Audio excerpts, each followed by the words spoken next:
Welcome to this Poets at War special report on things that go bump in the night with Ian Wilson. Let's get to the trenches. Is that Eric Metaxas? Yep. This is a sort of a firebrandy Christian, not quite full-blown firebrand, but a sort of more on the wild card Christian guy. He was invited to do the prayer breakfast by Obama. Oh yeah, I know.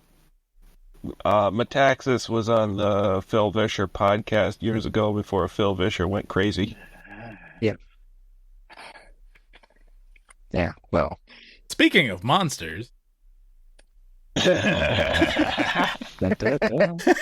Speaking of Christian monsters. We have Ian Wilson on today. I have no clue where I'm going to start the intro part, whatever kind of thing. But yeah, basically we have Ian Wilson on today, regular member of the Brood and regular person on Poets at War for a while, but you haven't been on in a while. Good to have you. Since the last time you were on, you have done a lot more Walter Ulrich. You've done a lot scarier stuff. You've read on the Broodcast some very, very unsettling and graphic sorts of have I? Scary. You remember the eyeballs? Yeah, a little bit. Come on, man. No, that was me. Yeah, Was that you? That was Brendan, but he did. But the you human loved. sacrifice. You had the reaction to the eyeballs that got me extra views on TikTok. Anyway. So yeah, you've been doing all kinds of stuff. Ian did read the human sacrifice scene.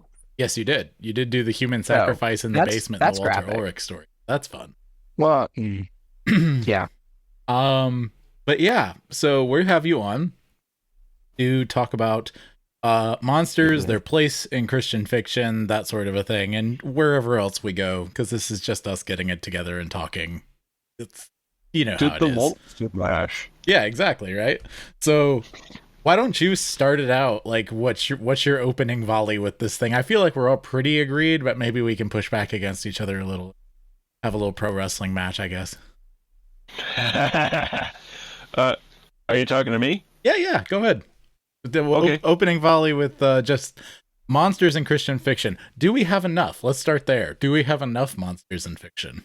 And if so, Do we have enough? If not, why not? I don't think that there's a lack of monsters. In Christian fiction?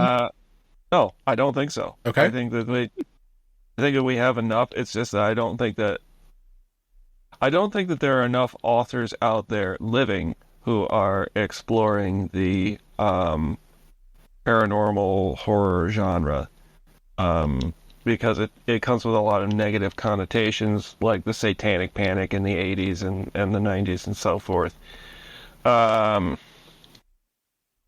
know, there are authors who have, in the past, Christian authors who have, in the past, done quite a bit with monsters. Tolkien, of course, had a plethora of monsters. C.S. Lewis, also lots of monsters. Of course, Tash a lot of is his monsters underrated. As a monster, Tash is underrated, man. Oh yes. Tash is like, yeah, he fits right there in with Lovecraftian horror. C.S. Lewis, of course, a lot of his monsters tended to be people, though. It's true.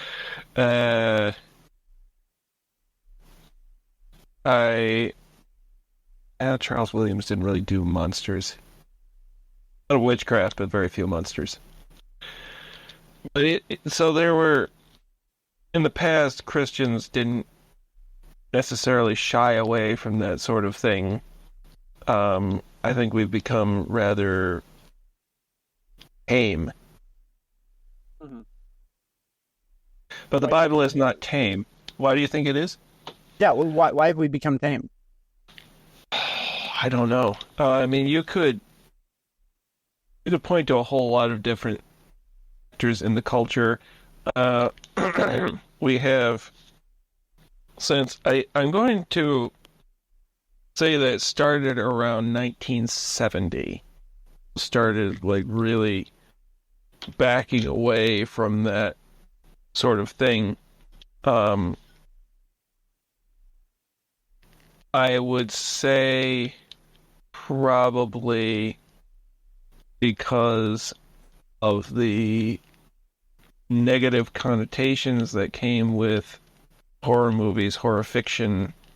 Mhm. There was a lot of like people were starting to put like sex scenes in horror movies and whatnot. That became a big thing. People were genuinely afraid of Satanism becoming more popular, or they were afraid of Satan having influence over their lives. The problem with that is that if you don't confront the thing that scares you, then it continues to have power over you. Mm-hmm. With the satanic panic, etc., that was the issue. Yeah. They gave Satan way more power and credit than he ever deserved. Period. Yeah. You know, one of the So things that was happening in the 70s too, and it started in the 60s, and it started with a lot of animosity and pushback as sort of the televangelists started to come into play. We had TV in the in the 40s and 50s, you know, things started to move that way, especially in the 50s, everyone got a TV. But we didn't really have a lot of Christianity, quote unquote, in any kind of big way until around that time. And I feel like there were people who would have seen monsters and stories and things like Dungeons and Dragons and things that were in that satanic panic situation that wouldn't have panicked had the TV not told them. Yeah. Oh, certainly. Yeah, no. Agreed 100%. The televangelists, a lot of them contributed to the issue that we're having now with Christianity becoming sort of tame and namby-pamby and not really willing to... for is effeminate. Effeminate, I wasn't going to use that word, but all right. I'm going to go there. Yeah. So the feminization of Christianity. Now, what I mean by I think we need to define terms before I let you break in there. Whatever your name Alex. is. As if you haven't known him for years now. I've known him for years, but he just like doesn't strike me as an Alex for some reason. Right, anyway. He's the Oklahoman. Yeah. Yeah, just like I am the Oklahoman. I want to call you Ted.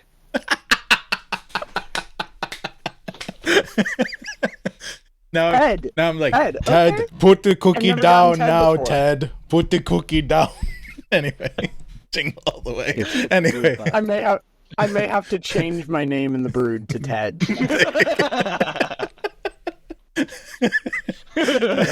Anyway, continue from where you were. Yeah, no. Feminization, et cetera, et cetera. Effeminization. So, what we mean by effeminization is not feminization. Right. I mean, that's not always a good thing either, but it isn't bad. It's not necessarily bad. Like, I think that Femininity has its proper place. yeah, and you need the masculine and the feminine to balance each other out, Right. or you're not going to have a world worth living in. Yeah. Effeminacy is is cowardice and laziness and just like all of the negative things about femininity, all the bad stuff about femininity. So I think it would be better. Sorry, I think it would be better to say effeminization is making what isn't supposed to be feminine. Yes. So it's There you go. replacing femininity. Yes. Yeah. Which as a result looks like cowardice, looks like weakness, looks like Busyness. unwillingness to act, etc. As you were saying. Yeah. Ian. Yeah. That's That's it. The unwillingness to act. Mm-hmm. So, I lost my train of thought. All right. We're talking about Go things ahead. getting effeminized in the 70s. Go ahead. Go ahead, Alex. So do you think that a part of the reason that happened with the televangelists was that they were trying to make everything TV safe? Like, as the medium of television expands, people getting televisions and all that type of stuff, and you have a form of Christianity, at least, becoming widely disseminated through the medium of television, that the more rough, difficult, hard Christianity maybe got sugar-coated through the television because they wanted it to be popular. Like, is that the root of Big Fast Famous?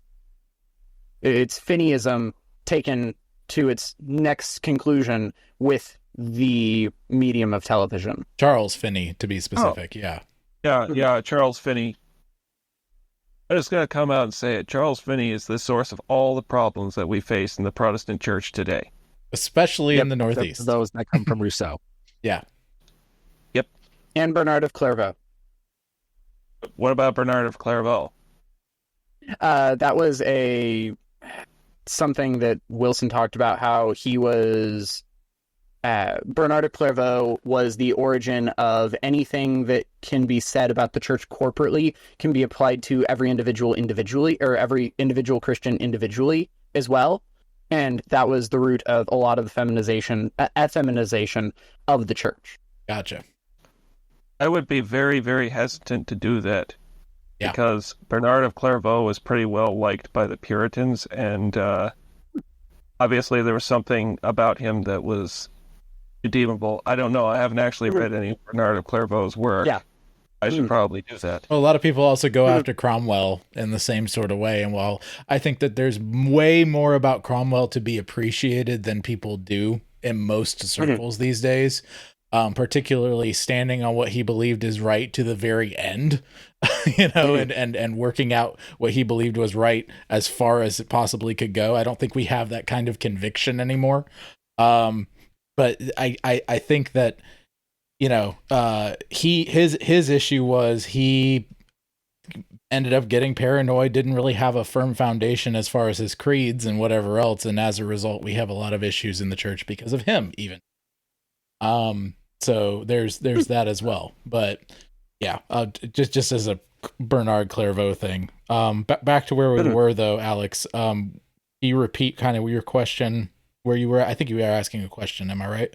Oh, I was just wondering if you think that that's part of the reason why Christianity became soft, is because we were trying to make everything TV safe. Oh, yes. I hadn't thought about it before, but yes. What is it, Brendan? So I actually have okay, my memory is really bad with dates. It's okay. When did the sexual revolution happen? Was that the 60s? Mainly the Yes. 60s, yes. Yeah, But there Mainly were the 60s. there Okay. were things leading up to that, but yeah. So I kind of want to, I think Ian's right, but I only think it's half the story.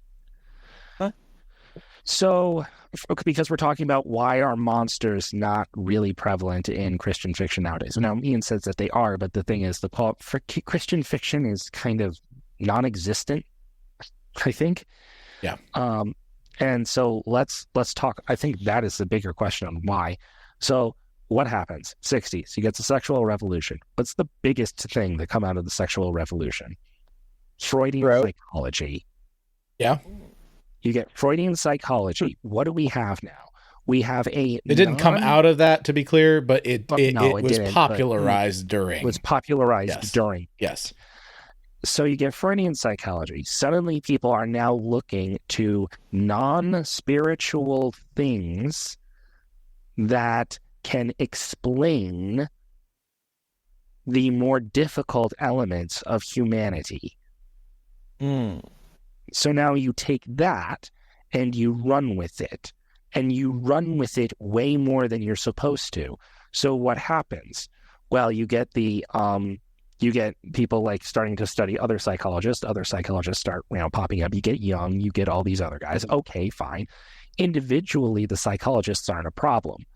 But when you combine that with the expansion of television, what do you get? You get a church that now is facing an enemy it hasn't had to face before. Because Or at least church thinks has it never doesn't been- had to face before, whether they did or not. But yeah, go ahead. Well, the church has never actually been opposed to science. Despite what all of the atheists want you to say, the church has never actually been on the opposite side of science. Yep. Yeah. The problem is now what science is doing, combined with Charles Darwin and and Freudian psychology and all of this, is they're basically creating physical explanations for why God isn't a thing. Why they're creating physical explanations to replace God. That's what I'm trying to say, right? Yeah.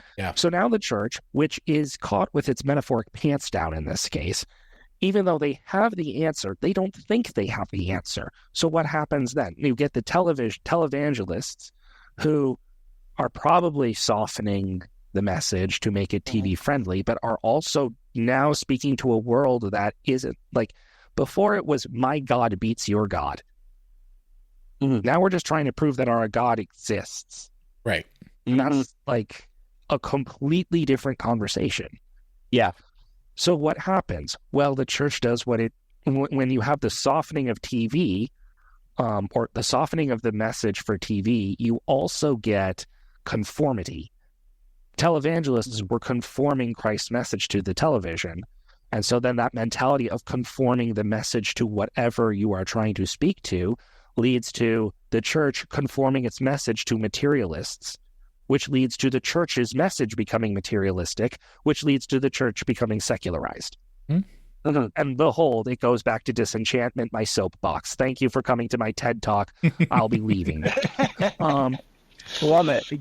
I kind of think that I don't think the individual portions by themselves would necessarily lead to this, but the fact that it all kind of domino affected in a horrible coincidence, horrible coincidence or demonic leading, if we're going to go Haunted Cosmos here, always go Haunted Cosmos here. leads to a point where what are monsters? Well, monsters can't actually be monsters unless they're cryptids, and at which point then that's its own thing. But monsters are people. And so you get the whole argument that, oh, Frankenstein's monster wasn't the monster. Frankenstein was the monster for creating the monster and then abandoning it. And then some other people saying, oh, no, the monster was society and blah, blah, blah, blah, blah. You know, you get all of these you get the result of the bad guys, the really bad guys, are human. That's where the monsters go. The monsters go from being dragons to being... They go from being dragons who sit on piles of gold to corporate CEOs who sit on piles of money. Hey, look, dragons. Let's talk about dragons. I like dragons better. I think dragons are cool. Dragons have a way better I'm also aesthetic. a guy who likes How to Train Your Dragon, where the dragons are good most of the time. But, you know. Speaking of dragons, I'll be right back. Sounds good. He's getting dragons. Watch out, Oh, that's- dragons coming. So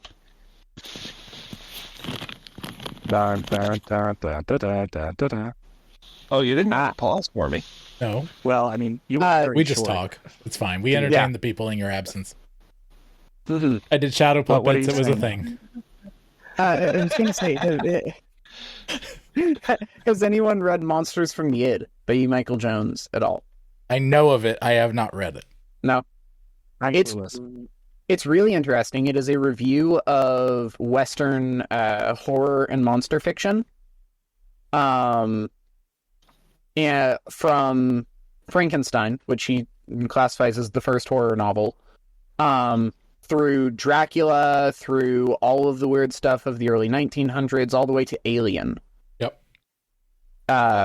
And it's really, really interesting because he talks about, like, E. Michael Jones has his problems sidestepping all of those. The book is interesting because he talks about how horror has always been connected to some form of sexuality. Yes.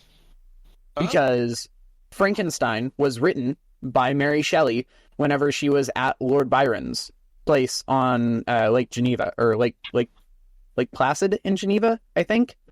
And there was some demonic stuff going on at Lord Byron's. Some demonic sexual stuff, because he was Lord Byron, and of course there was. All the way to Dracula being a stand-in for syphilis. Like vampirism being a stand-in for syphilis. Because it's transmitted through biting and, intimacy-ish. And it's really, really interesting that he draws that horror has always had a really strong moral element to it. Yeah. That it actually has a strong moral backbone, and then that, even like Alien, weird horror, has a perversion of that in it. And I'm not going to get into exactly what he's saying, but he points out that it's there, which is super interesting that Christians abandoned it. Because, like, it's weird, it's dark, and it's complex, but it actually has a lot of Christian things to say from even the extremely non-Christian Mary Shelley. Well, and that all started way further back with the I won't pin it on Victoria herself, because a lot of things led to Victoria being Victoria, but the Victorian England understanding that we don't talk about sex. Because that's really kind of where a lot of that started. Christians for centuries, especially the medieval period, had you look at what's his name, Chaucer. Chaucer has some dirty jokes in his stuff. He does. A lot of them. And the reason he has dirty jokes in his stuff is because God made sex and it's good. And, when you have the sexual revolution happening and we're moving toward getting rid of a lot of the monsters and stuff and satanic panic and all the stuff we were talking about, I think it's a very easy logical step to go from we don't talk about sex to we don't talk about the occult. Yeah, I agree 100%. You just reminded me of something. The Puritans, I reference the Puritans a lot because I like them. They're cool guys. The Puritans, they referenced Song of Solomon a lot in their writings, like all the time. And like you don't think of that as being the Puritans. But I don't know if this has any relevance, but I was getting my King James Bible off the shelf because it has pictures. This lovely illustration by Gustave Doré of the slaying of Leviathan. Do you have? Is there a name to that photo or not photo? You know what I mean? That painting, so that I can paste it in the video. The Destruction of Leviathan. Destruction of Leviathan. I will definitely put that in the thing. Okay, yeah. Or people can look it up. Either way. There are only 2 full plate illustrations by Gustave Doré in the Book of Isaiah, and that is one of them. And I think that that's significant. But anyway, I hadn't thought about the sexual angle before, but that it actually makes a lot of Lovecraft's work makes sense now in light of that. Well, I mean, you look at even modern slasher flicks, and it's always the blonde running away from the slasher after they've had sex in the cabin. It's very extremely common. Go ahead. I'm a little worried about. I'm a little bit worried that we might actually be following Freud by saying, "Oh, it's all about sex." Because I mean, obviously, some is, and I can't deny that all of it is.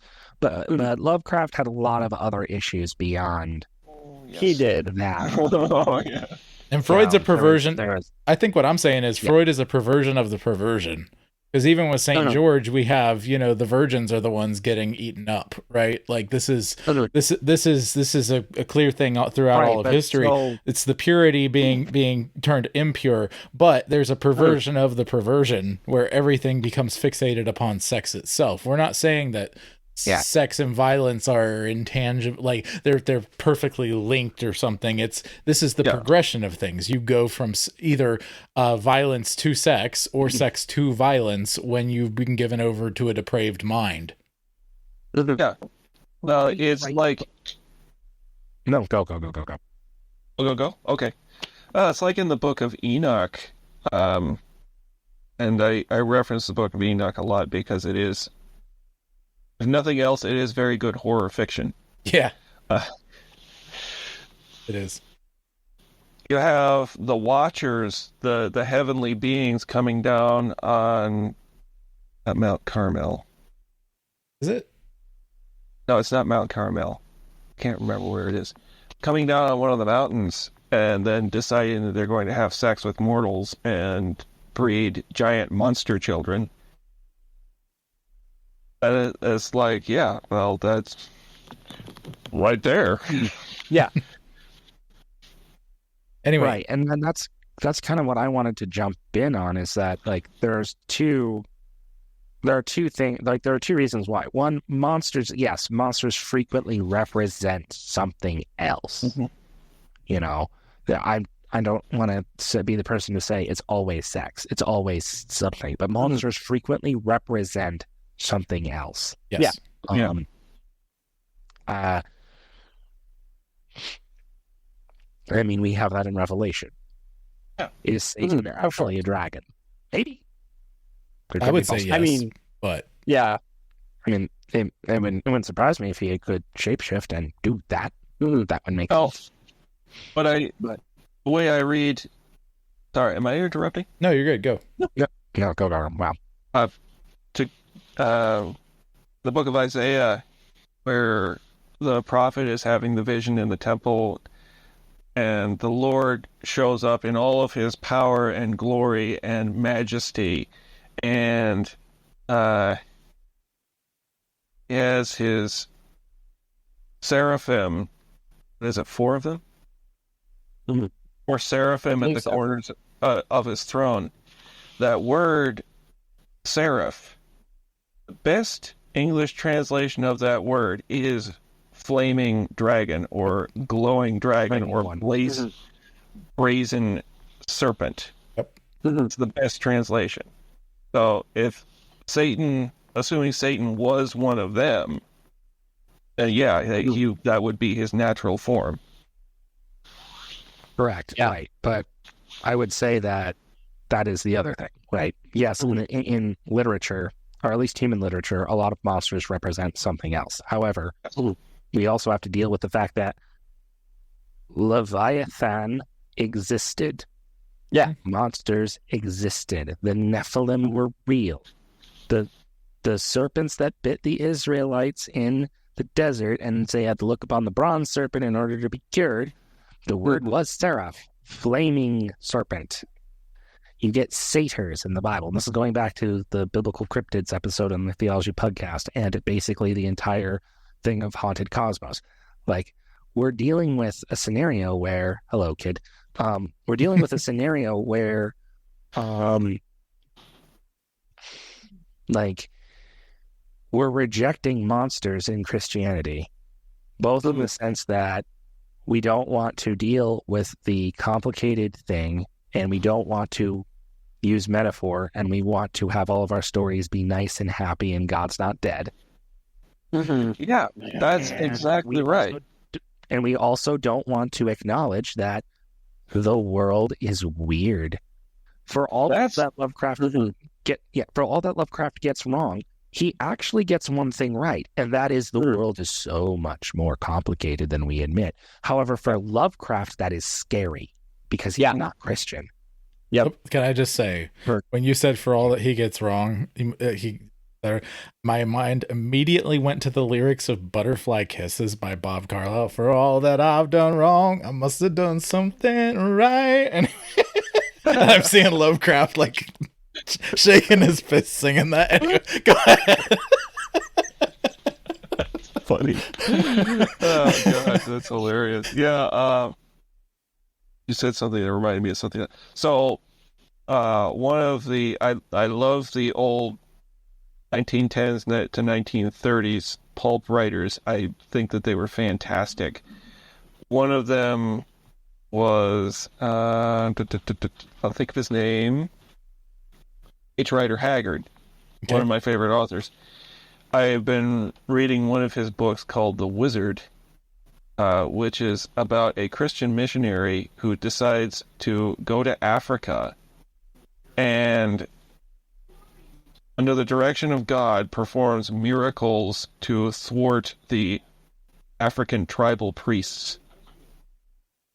And he opens the book with this preamble that goes, if you believe that we are still in the age of miracles, read on. And like, we don't believe anymore, or we believe way too strongly, like a lot of the charismatic movement, not all of them, Right. Yeah. a lot of them. And you're expecting miracles. No, you don't expect them, but you do act on faith that these things are real. Christ really did turn water into wine. Yeah. The lame walked, the blind saw, and you have to believe that stuff is still happening, or at least it's possible, because God is a God of the impossible. And I think that's the issue, is that we don't dare to dream. Yeah, and I think the difference between a lot of the hypercharismatics and us would be that it's not that we are looking for, and it's not even just looking for, we're not interested as much in the miracles themselves. What we are actually interested in is what that says about the kind of world in which we live. Yeah. Right? We live in a world where water was turned to wine by a man at a party after he said, "Mom, what am I going to do with you?" Like that really happened, right? We have real evidence for those sorts of things happening. And we live in I keep pounding this drum in the Brood. We live in a musical. The Bible is a musical. This world is a musical. People randomly burst into song. It may not happen on the same frequency as a 90-minute musical, but it really does happen. And God uses those moments as well as miracles to punctuate things that happen in his story, which is all ultimately to glorify him and not just be an awesome little magic show. Yeah, and I get. Don't talk about the thing. Don't talk about the thing. Brendan, talk about the thing. Talk about the thing. Let the intrusive thoughts win. Is it the AI thing? Because we can talk AI. No. Okay, I wasn't going to talk about it. Talk about AI. I mean, if you want to talk about diabolism, we've talked about it enough on here too. Like, if you wanted to bring it up and it naturally comes up, by all means. But Brendan, you were really about to go into something too. I was going to talk about the nature of reality as physical music. Mm-hmm. Like, the reality itself is a symphony. And, I saw this in, what's that movie? He-Man and the Masters of the Universe. It's the movie the starring 80s Dolph one? Lundgren. Yeah, Dolph Lundgren. Where the little dwarf guy is talking about his machine, and he says, "Reality is music." And I was like, wait a minute, I think he's right. Yeah. And from a quantum physics standpoint, yeah, that's correct. Yeah. Because everything has a vibration, everything has a wave, everything has a frequency. The atoms in my arm have a song, and it's breathtaking. This is the music of the spheres. Yeah. Yeah. We're not going to be able to see the rest of the symphony until, we're on the other side and we get to see the marriage supper of the Lamb and all of that stuff. And Phil Keaggy shredding. And then it's all going to make sense. Mm-hmm. With 10 fingers. With all 10 fingers, yeah. Yep. So what I was gonna say a while back before Ian dropped that bomb that we're going to have to unpack more, was that one, my sister's husband's mentor raised a girl from the dead who was in Africa, and he is a Christian and missionary and like all of that. So he's going around to Muslim and African tribes, and the chieftain of this tribe, like, they arrive in this place and everybody's in mourning, and the chieftain of his tribe is just like, give me one reason why I shouldn't kill you for entering our land.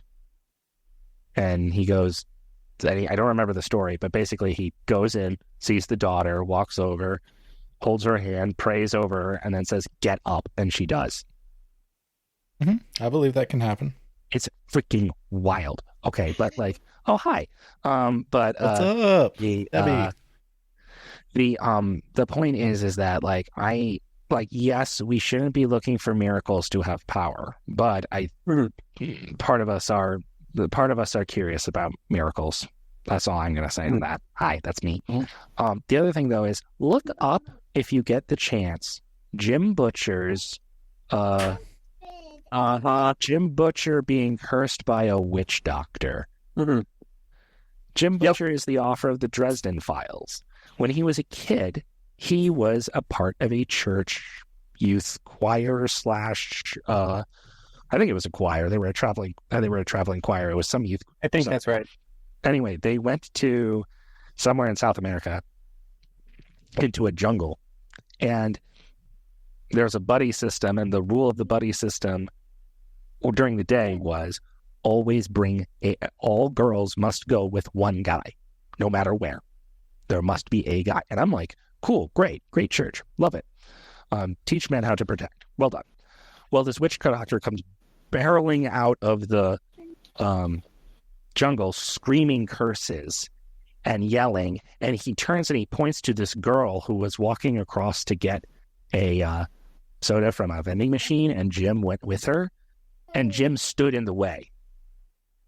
He stood in the way of the witch doctor. He steps in front of between the witch doctor and her.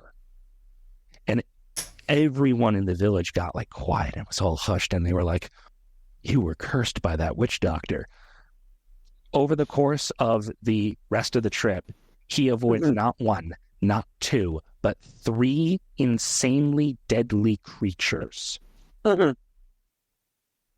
Like panther, deadly poisonous snake. A panther, a spider, and a snake. Tell me he stepped on the snake. No, he did not step on the snake. I'm just saying that would have been poetic.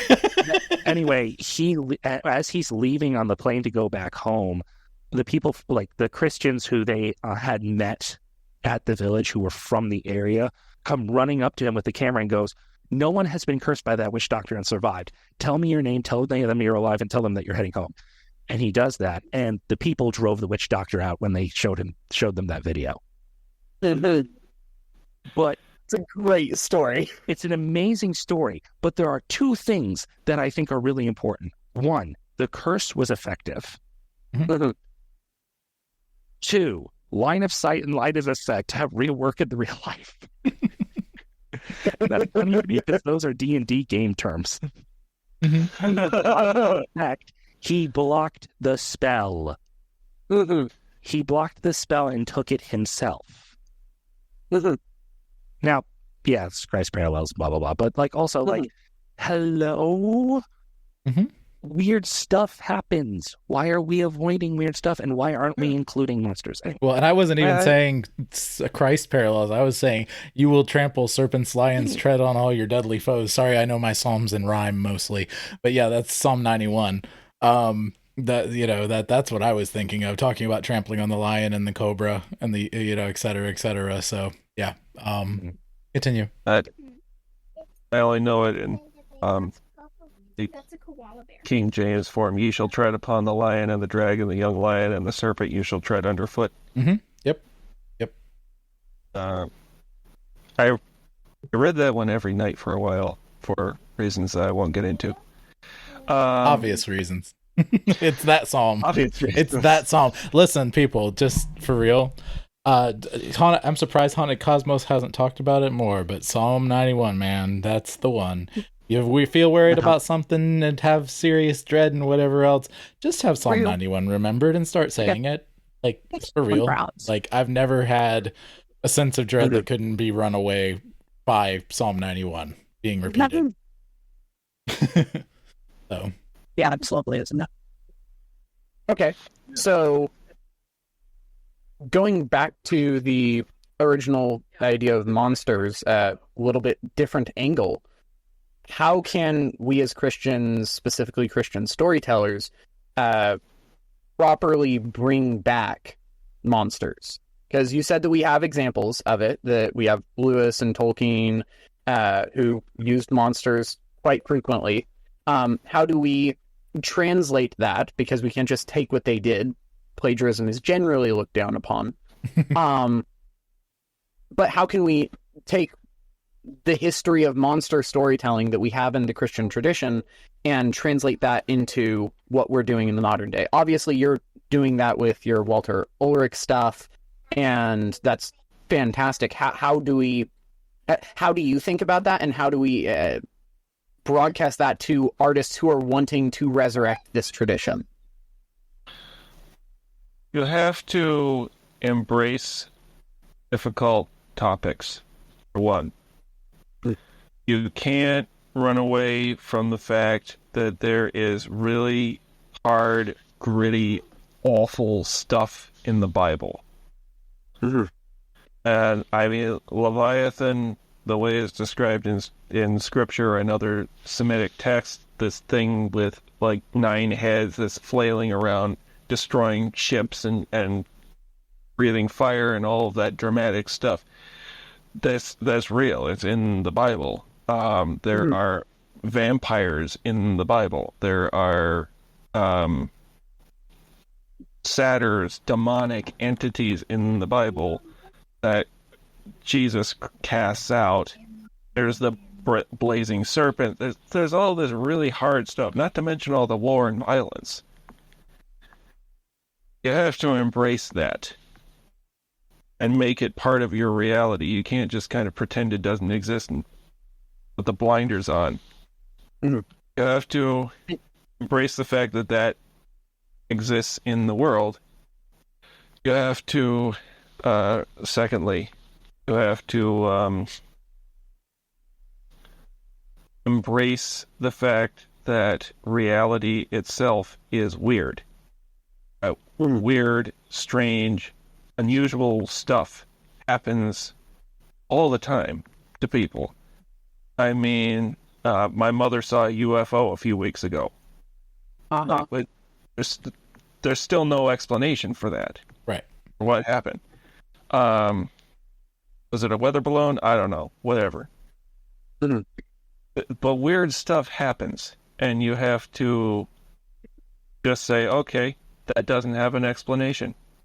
You know, you don't have to try and explain it and philosophize it through some kind of, I don't know, Thomistic framework. I mean, I love Thomas, but anyway, you don't have to try and rationalize it and reconcile it with what your preconceived beliefs are, because sometimes your preconceived beliefs may be wrong. Right. Obviously, Jesus is Lord. All that stuff is true, but Jesus being Lord does not negate, like, vampires and werewolves being real. Right. Can I jump in on one thing? Sure. Cool. The thing that I would say to storytellers in particular would be, look at what God does with his world. He's doing is right as far as his story, so you should be looking to copy that. That doesn't mean that you should be copying every different idea, but here's the thing. Here's the general principle. Monsters better support your story when they are very bad and very hard to beat. But the one thing is, they can always be. Whether they are or not is a whole other thing as far as your story goes. But the monster needs to be so bad, so hard to kill. But they can be.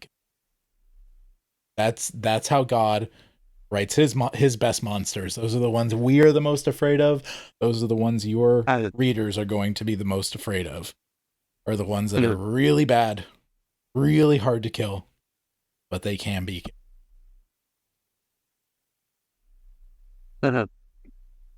Put as much doubt as you possibly can that they can't be killed. You know what I'm saying? Like, put as much doubt in there as you possibly can. That makes a good story. That gives the right tension. That makes you realize how great and terrible the monster is, and how much better it is when when the character fails or succeeds. Is based on that. That's the purpose of monsters, both in reality and in story. Yeah. This is something that Sanderson does really, really well. Brandon Sanderson, in case anybody is unaware.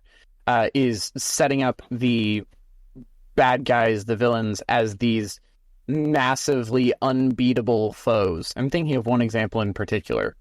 And then having the heroes beat them.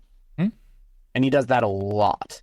I mean, pro wrestling literally survives on this rotating. Like, you've got to, if you have a good guy champion, the babyface champion, what he's going to do is he's going to have a rotating rogues gallery of villains that come and go after the belt, right? Like, it's the same thing. And you build up why the bad guy's going to beat him, and then they don't. Like, this is one half of how wrestling survives. The other is the evil bad guy who can't be beat, but then some plucky babyface who tried something nobody else tried finally wins it, right? Like, that's so yeah. Like, this is it, when it works in pro wrestling. Like, it's ultra simplified. That's what I like about pro wrestling. And that's you can do pro wrestling with monsters quite easily and just put your focus in on making them grotesque. You know, That's literally what I did with my Walter Ulrich stories.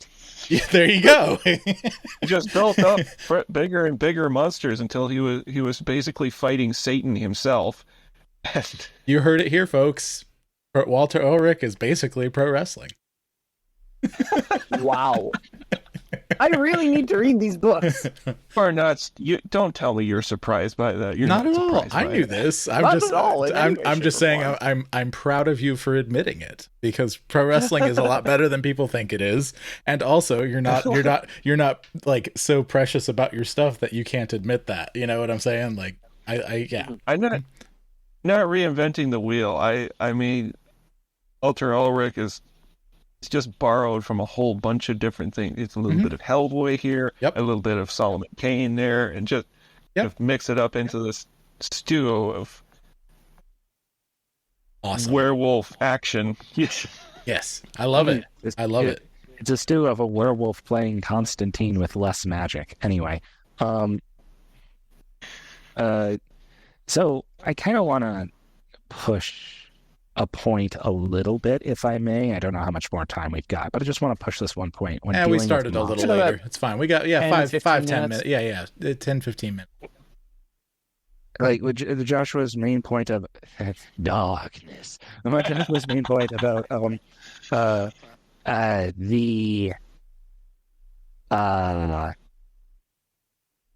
the monster has to be beaten or beatable. Beat a bull. Whether they are beaten or not is a whole other thing. But yeah. Well, no, that's actually what I want to kind of get to. It's okay. We're getting some For echo from mo- somebody. I'm not really sure. Check that real quick. Shouldn't be me. I'm on earbud. Is everyone on earbud? I'm on earbud. Weird. That is probably coming from your processing. Okay, well, or- it's not that bad. Go ahead. Well, TLDR, it is okay for monsters not to be beaten in the story, and it's okay for the monster that is not beaten, for the beating of said monster to be kicked down the road to some point Yes. farther beyond when the story's existence. Yes, very yes. Also, I really, really, really want to hammer the point of bad stuff the monster needs to be doing bad stuff, or bad stuff needs to happen.